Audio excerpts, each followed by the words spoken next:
Bismillahirrahmanirrahim.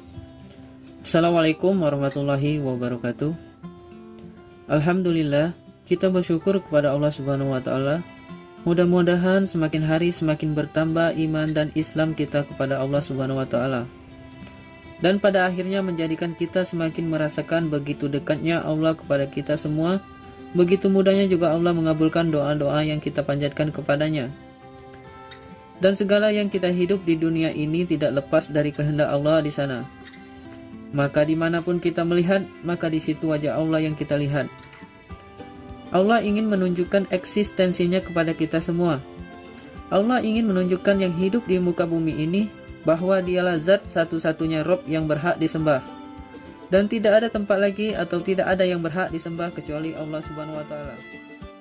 Salawat dan salam kita sampaikan kepada junjungan kita manusia yang paling baik akhlaknya, fisiknya, budinya, dan nasabnya, dan Allah sempurnakan menjadi Rasulullah Shallallahu Alaihi Wasallam.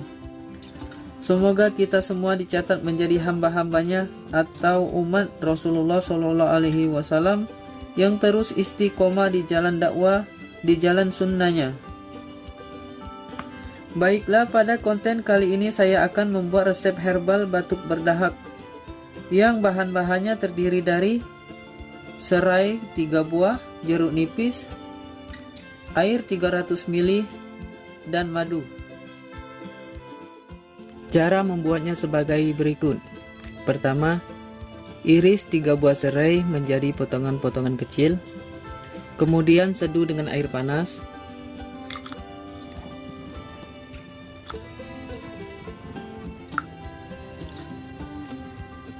Setelah hangat, masukkan madu 2 sendok,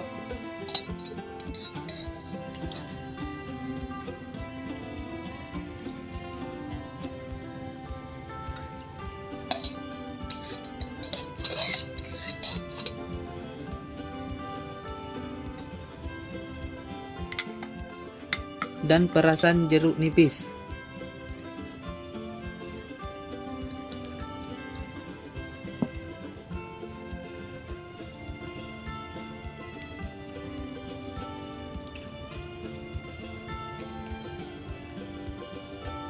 Diaduk, diminum selagi hangat dan saat perut masih kosong. Lakukan setiap hari minimal 2 kali sehari, pagi dan malam sebelum tidur, sampai batuk berdahaknya hilang. Semoga resep di atas bermanfaat untuk kita semua. Jangan lupa subscribe dan hidupkan lonceng notifikasinya agar tidak ketinggalan video baru dari kami. Like, komen, dan share video ini di sosial media Anda.